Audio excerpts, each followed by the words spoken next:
যে মহিলার কাছে এক ভরি স্বর্ণ আছে, সাথে কিছু টাকা আছে, 10,000 টাকা, 5,000 টাকা জমানো টাকা, ও কোরবানির দিন অথবা এই 3 দিন, তাহলে এক ভরি স্বর্ণ আর ওই জমানো টাকাটা, এই দুইটা যদি মিলায় তাইলে দুটোটার দাম ধরলে, দুটোটার দাম মানে একটা তো টাকাই আর ওই স্বর্ণটার দাম বাজার মূল্য যদি মিলায়, তাইলে যদি 84,000 টাকা দাম আসে, তাহলে নিঃসন্দেহে এই মহিলার উপরে কোরবানি ওয়াজিব। 7.5 ভরি স্বর্ণ, একটা শব্দ আপনারা জানেন, এটা হলো যদি কারো কাছে 1 তোলা রূপা নাই, আলগা কোনো জমা টাকা নাই, শুধু স্বর্ণ আছে, তাইলে 7.5 ভরি স্বর্ণ।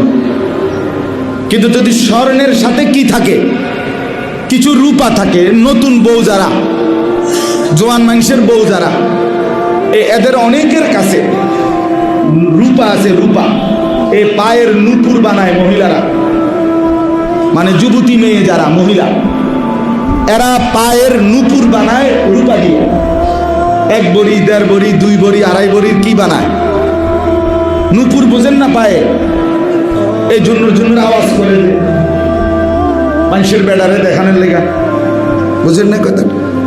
তো এই নুপুর রূপার তৈরি, তো এই স্বর্ণ আর রূপা এই দুইটা মিলাইয়া যদি স্বর্ণ এবারে 1/2 ভরি হোক, 1 ভরি হোক, দুইটা মিলাইলে যদি আপনার কোরবানির দিন 84,000 টাকা দাম আসে, তাহলে এই মহিলার উপরেও কোরবানি ওয়াজিব। বলে তো মহিলা টাকা আনবে কোত্থেকে, এগুলো বিক্রি করবেন এখান থেকে, অথবা যদি সেও তার স্বামী বা অন্য কেউ তার টাকাটা দেয়, সমস্যা নাই, কোরবানি আদায় হবে, কিন্তু কোরবানি দিতে হবে। আলগা টাকা না থাকলে এখান থেকে বিক্রি করে দিতে হবে।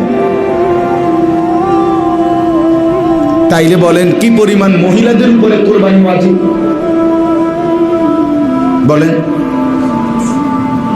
আমরা চলেন ঘর বাড়ি জরিপ করি, সবাই হাসে অন্ধেন না, মানে সবার হিসাব হলো খাইছে না কি তারে, এটা না হিসাব, চেহারার এই ভাবভঙ্গির হিসাবটা কি, এটাই তো হিসাব। ওমা কি ও কয় ধরা আনা। তাইলে মহিলাদের উপরে কোরবানি ওয়াজিব। আহা, বিষয়টা হইল আপনি লুকাইয়া রাখলেন, বললেন না, দিলেন না, তো মহিলাটা তো আপনার খেদমত করছে, সে তো তার জীবন যৌবন আপনাকে দিছে, বিনিময়ে আপনি তার আখেরাতের ভাবনা একটু ভাবলেন না। একটা খাসি কোরবানি দিলে তার নামে হয়তো 20,000 টাকা লাগতো, তো 20,000 টাকার সেবা, 20,000 টাকার সহযোগিতা এই বেটি আপনার কাছে পাওয়ার উপযুক্ত না? তো তার কি আখেরাত নাই? সে কি মরবে না? তাইলে একজন স্বামী তাইলে আপনজন কেমনে হইল? এ কি শুধুই উপভোগের পণ্য না? এই জন্য খেয়াল করা, বিষয়টাকে খামখেয়ালি করে উড়ায় না।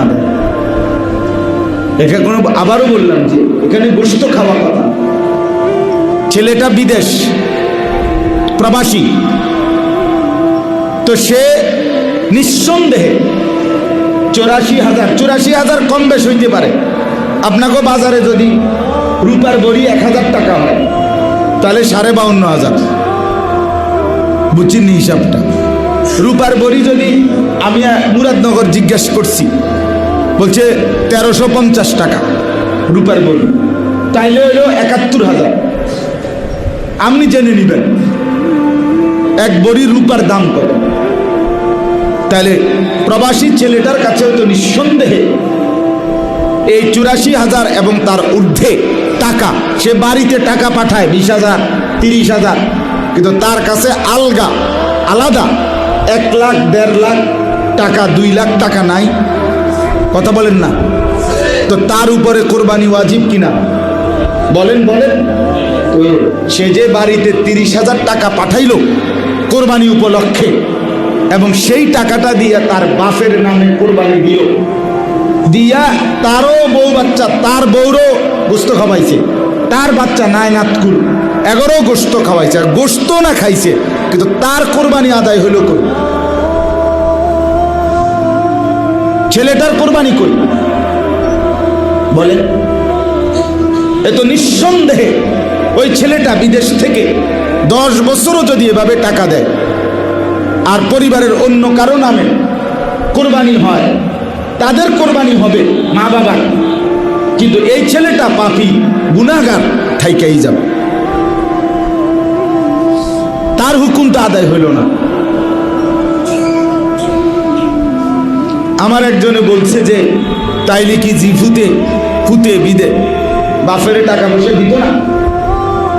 জীবনভর ফোলা মানুষ করলাম, তা আমি বললাম যে মনে করেন আমার আব্বারে আমি একটা লুঙ্গি কিনে দিছি, আমার আব্বার লুঙ্গি দরকার, তো অতএব এখন আর আমার তো আর লুঙ্গি ফিন্দার দরকার নাই, ঠিক না? কি বলেন? কিলে আমি আর আমার আব্বারে লুঙ্গি দিলাম, কারণ আমি তো আপনি ফিন্দে চাইব, তাহলে এটা কোন কথা? আমি আমার বাবারে সহযোগিতা করলাম, সেটা তো খেদমত, সেটা কোরবানিতে দিলেও